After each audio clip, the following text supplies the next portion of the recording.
तामिळनाडूमधील उटी हे शहर अनेक बागांसाठी प्रसिद्ध आहे। याच उटी शहरामध्ये थ्रेड गार्डन नावाचं एक विशेष गार्डन आहे।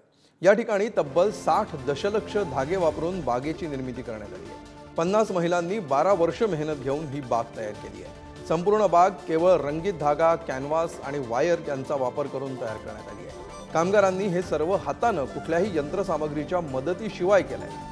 प्राध्यापक अँटोनी जोसेफ यांनी शोधलेल्या तंत्रज्ञानाचा म्हणजेच 4 डायमेन्शनल हँड ग्राउंड एम्ब्रॉयडरी वापरून हे गार्डन बनवण्यात आलंय।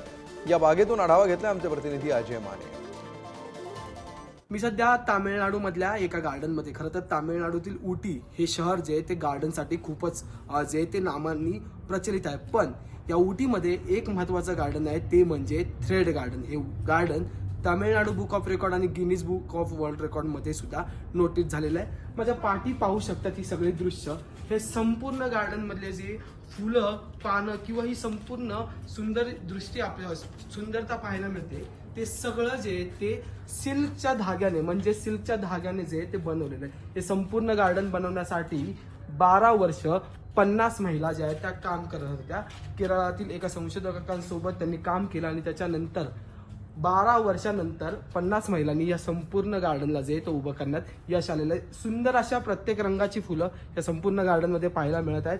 आणि या सगळ्यांचं सगळ्यात महत्त्वाचा मुद्दा जो आहे तो हे संपूर्ण फुलं, पानं जी आहेत किंवा मग खाली असलेल्या त्या छोट्या छोट्या ज्या गवत म्हणतो ते सुद्धा धाग्यापासून म्हणजे सिल्कच्या धाग्यापासून बनवण्यात आलेलं। आणि याच अनुषंगाने या संपूर्ण गार्डनमध्ये जे फक्त धागाचा वापर करून हे गार्डन जे ते उभा करण्यात आलेलं आहे आणि त्यांना गिनीज बुक ऑफ रेकॉर्डमध्ये आणि तामिळनाडू बुक ऑफ रेकॉर्डमध्ये सुद्धा आता नामांकित करण्यात आलेलं आणि विजयी मिळवलेला आहे।